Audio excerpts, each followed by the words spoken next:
Hey everyone and welcome to my channel, and in this video we are gonna talk about Android's WebView. We'll see how multiple buttons gain access to a single WebView to show different views.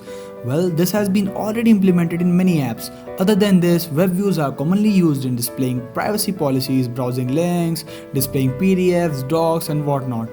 Even though the WebViews are very old concept in Android, but they are still in use because they are fast, easy to implement and also takes a very little space, which helps developers to optimize the apps later on.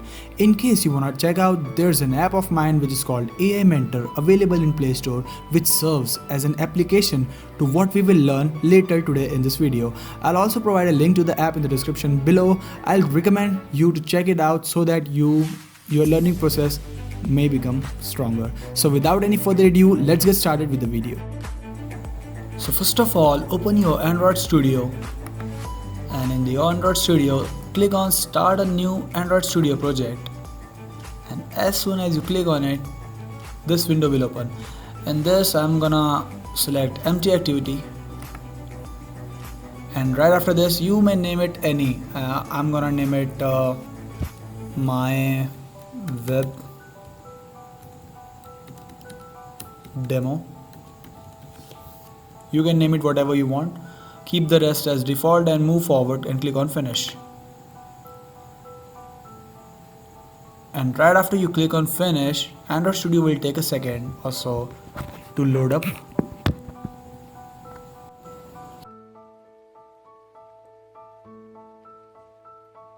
So once the Android Studio loads the project, we will land up in this kind of window. So this is our main activity.java where all the logic will occur, and let's move on to first of all activity main.xml where we can customize the UI first of all. So here what we want 2 to 3 buttons which may point out to a link, and whenever that button has been pressed, so that particular link will open up into that web view and use the complete area. So first of all, here let's delete this hello world which we get by default, and after deleting this hello world,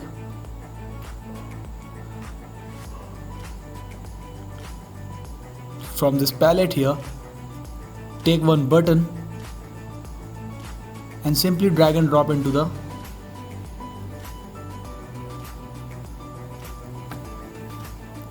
activity here. And right after you do this, go ahead and do the same with another button. Take the button and the main.xml. Now what we want here, whenever we click on link 1 or link 2 any of the button, a web view should be open. So for that we have to make another layout or another activity in which we want our web view to be placed. So for this, go to res, click on layout, and right click on layout, click on new, and from here click on activity, and here also we want the same empty activity as before. So I'm gonna call this web activity. You may call it whatever you want. So right after this click on finish so that Android Studio will do the project completion. Okay. Alright, so Android Studio has done with our web activity.java class to load up, and now what we have to do here is click on activity web.xml, and in activity web.xml we want a web view. So we would want to drag and drop a fetch for a, so from here we would want to simply drag and drop the something called web view, but before this let's make an arrangement for our web view to get placed. So for this, just click on text,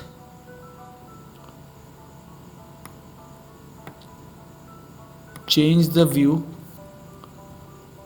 from here from constant layout to set it to relative layout. Yep. So once that in place, click on design again, simply drag and drop the web view from here. Yes, arrange the web view so that the web view will become full screen.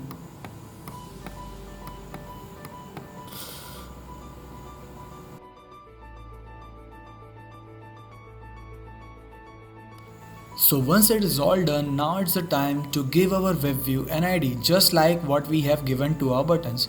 So for that, click on web view and here click on ID. I'm gonna name it my web. You can name it whatever you want. So after we have given it the ID, created the web view, changing from constant layout to relative layout, the next thing what we have to do is we have to do the coding part, logical part, because now the UI part has been completed. So for you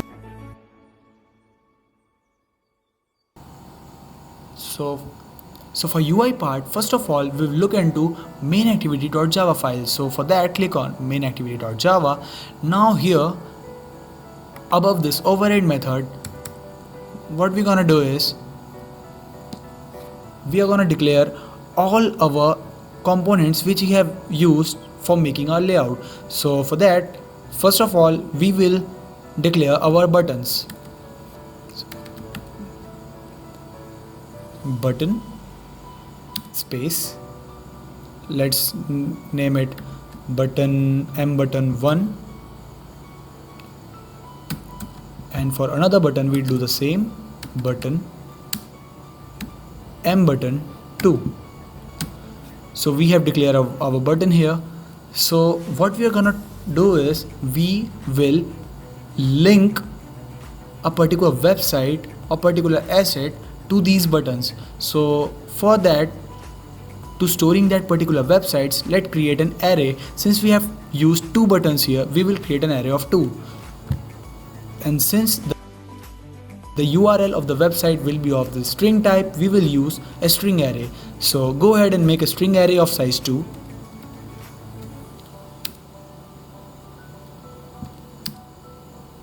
URLs is equal to new strings. Oops. So name it 2. What we have done here is we have created a string array named URLs of size 2.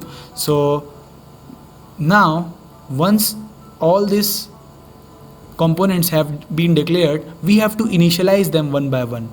So just go ahead inside this onCreate method, and here first of all we will initialize our button. So for that, since here you may notice the name of our button is mbutton1, we will declare it here mbutton1 and will initialize it to find view by id, and here we have to pass that id which we have given our button during the time of its creation in the UI.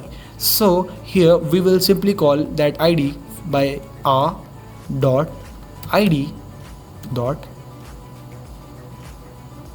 Let's check the id what we have given here.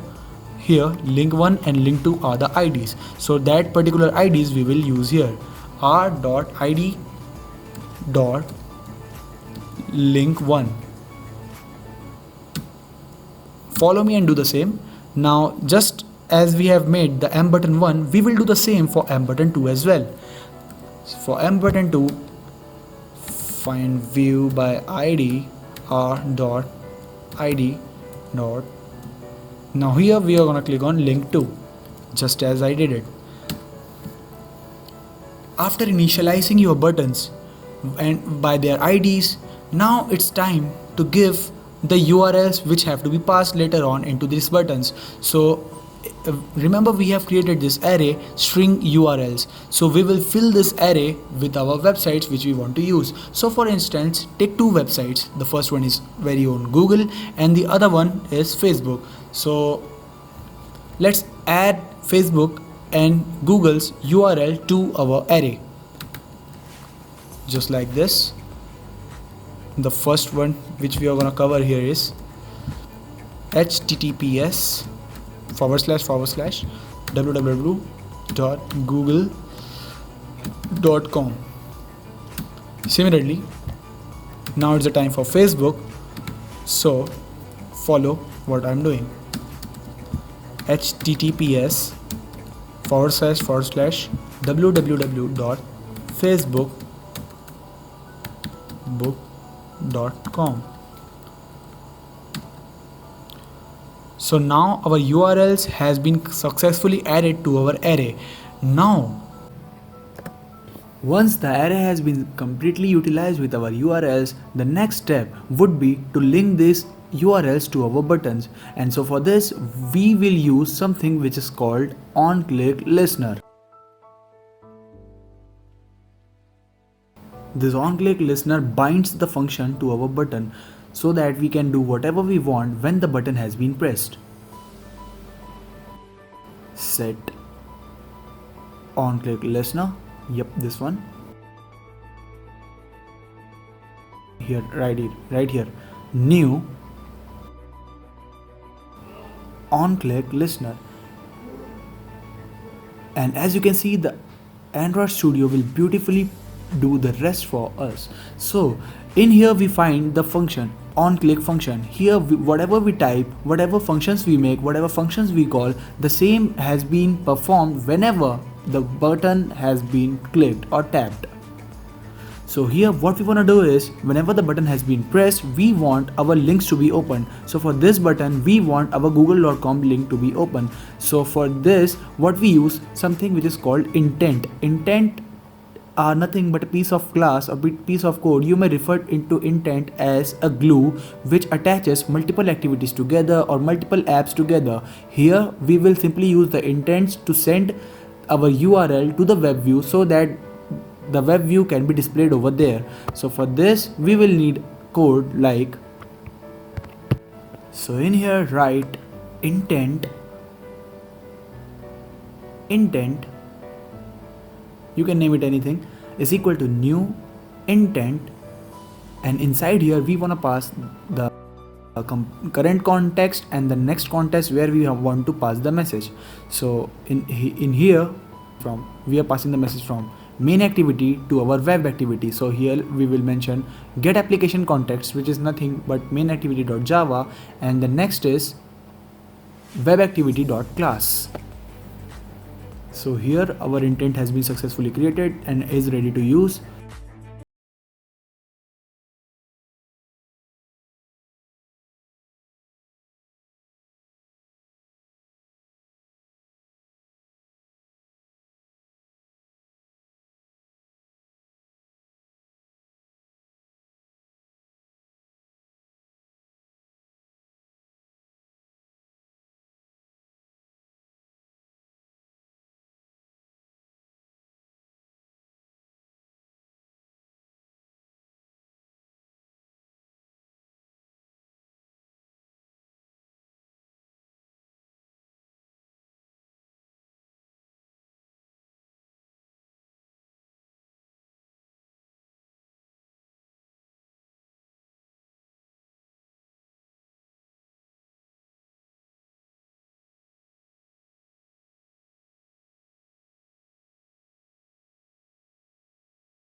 pressed